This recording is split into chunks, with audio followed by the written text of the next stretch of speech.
What's up, guys? Welcome, welcome, welcome, welcome, welcome, welcome, welcome, welcome.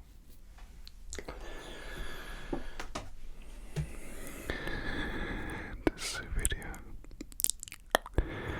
I've got a story for you about autumn. Now I know I did one about winter the other day, but this one's about autumn.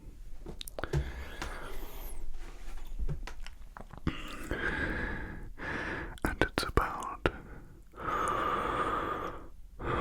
why the leaves really fall down from the trees. Because there's more to the story than we realize. Oh yes.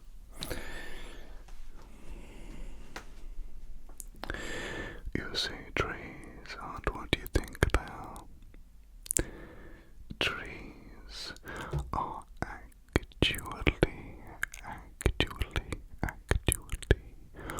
watchers. That's right, they watch us. They are custodians, guardians of the earth, and their job is to report back to their bosses, their higher-ups, who are concerned about the well-being of the planet. Whether on the coastline, or whether deep inland, whether at the base of a mountain, or the side of a lake or a river, the trees are watching and waiting, observing, always watching, always waiting.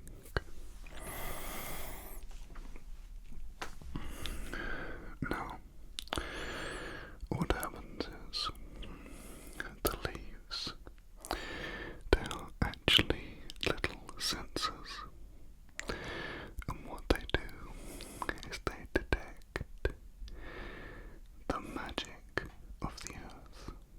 Stay with me.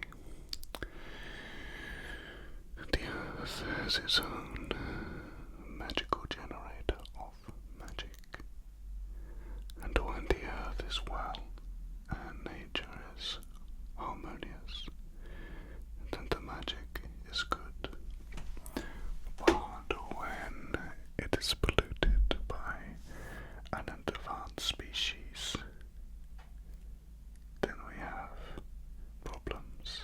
The magic becomes dark and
logic that they're detecting, not science, is because they're unable to actually work out what it is.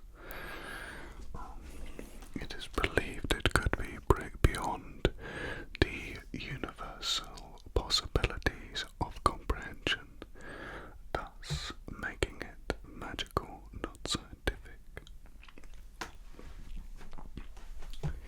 Anyway, I'm going to tell you a little story about one grey alien called Philip, and a little bit of an adventure that he went on when collecting these leaves. So Philip, I know, this isn't at all what you thought it was going to be, but you're used to that now on this channel, aren't you? Come on. You know it's never easy to predict where any of this is going to go. So today we're going to learn about Philip, the alien leaf collector. Okay, so Philip lands in the woods on an autumn day in order to collect some leaves, and he is rather happy as it happens. Why? Well, because even though Philip is millions of years old and has been in many different relationships, he has recently fallen in love again, and he's very, very pleased about this. Very pleased. So he has a big smile. There's a big smile on his face. And now Philip is very much eager to get home to his new girlfriend, and he is just trying to get the day done as quickly as possible. But as Philip goes to collect some leaves, he unfortunately realizes he is surrounded by a pack of wolves. I know. Now Philip has left his laser gun in the ship, which is like 50 yards that way. He got distracted following a squirrel, and he just ended up a long way away from his ship. Silly Philip. Now, he'd never seen wolves in that area before, so he wasn't expecting it, although he was aware that it was a threat.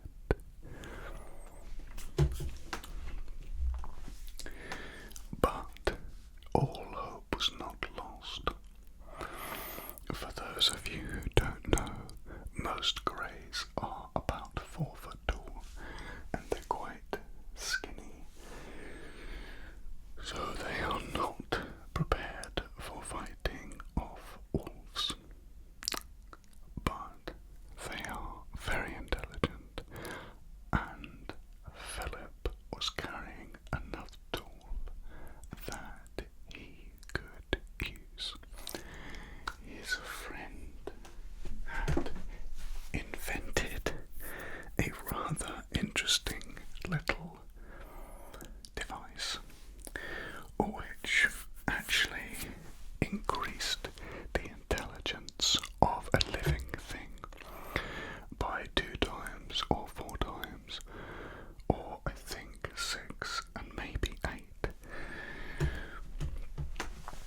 So Philip realized that if he could increase the intelligence of this wolf pack, he might be able to reason with them.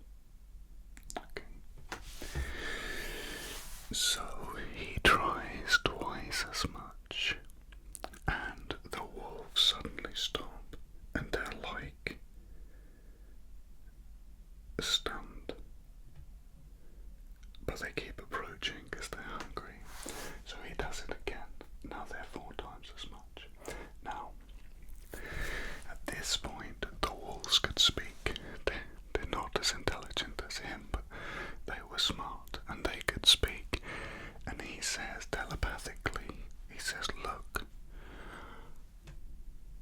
it's not a good idea to eat me. I can hook you up with loads of really nice food if you come with me. And he explains the concept of being an alien. He explains why he's there to pick up leaves and that the trees are watchers. He explains all of it to them, and he explains he has loads of nice food if they come with him. Okay. This is where it gets crazy. Yeah, even crazier than so far. So then Philip's like, right, come on my spaceship and I'll take you to some really nice food as a thank you for not eating me. And the wolves agree. Okay.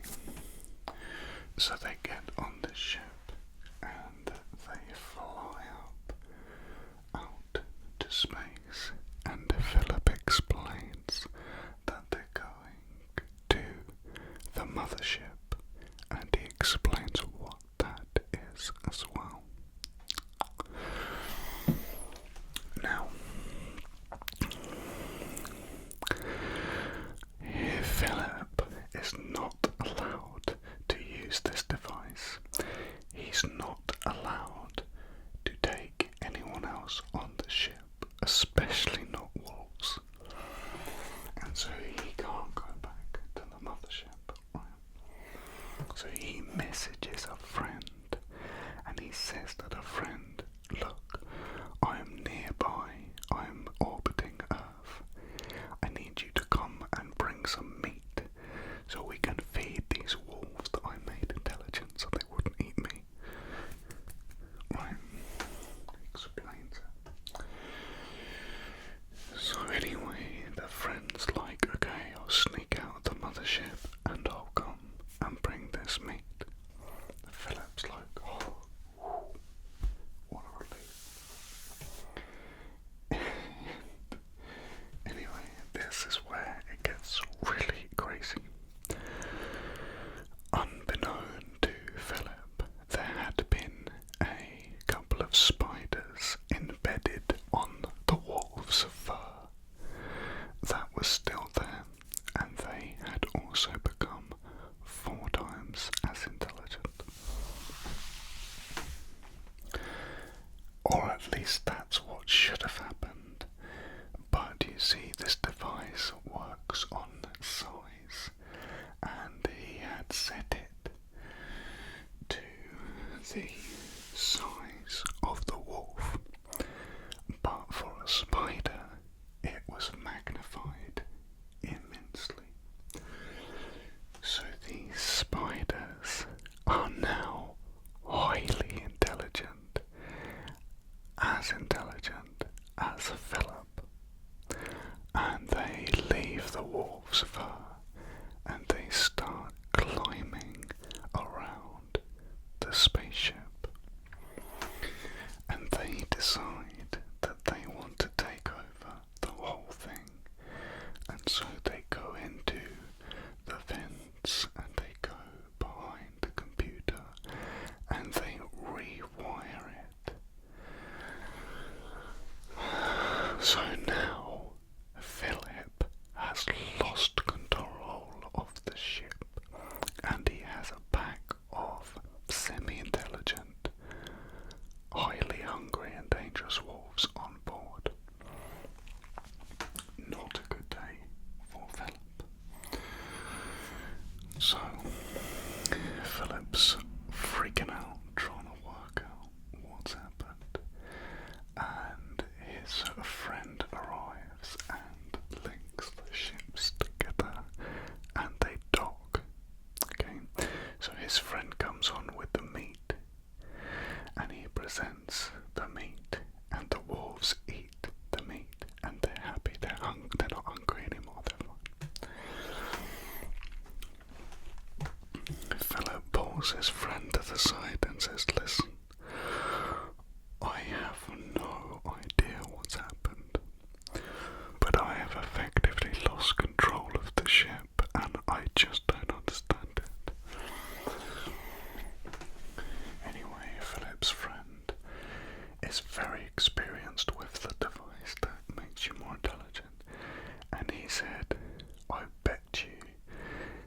was some kind of insect on the animal, and it's taken over the ship.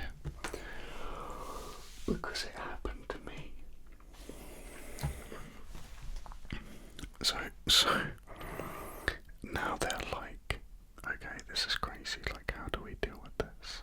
So they open up the computer and they take a look, and sure enough the spiders are in there. So they try and grab the spider, but it scurries away, and they're like, but it gets worse.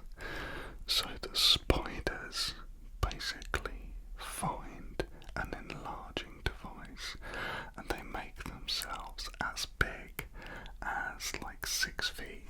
And so now they're fighting these giant spiders, and the wolves are freaking out and they're biting onto their legs. The spiders shaking them off. It's horrendous. So Philip and his friend, they duck out of there, they get into his friend's ship, and they fly back to the mothership. The spiders, they basically take the wolves and they splice themselves together with the wolves. So now they're like half spider, half wolf. And they head towards the mothership in an attempt to take it out. But fortunately they were able to explain in time, and the mothership just blew the ship into nothing and into completely disintegrated and vaporized.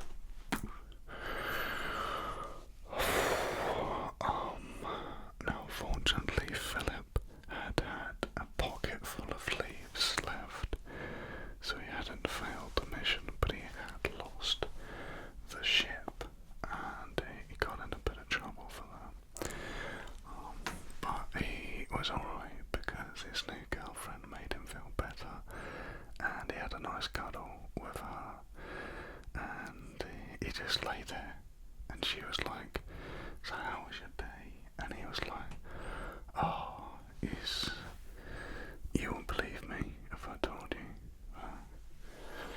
She was like, oh, try me. And he's like, I can't. It's wolves and spiders and too much.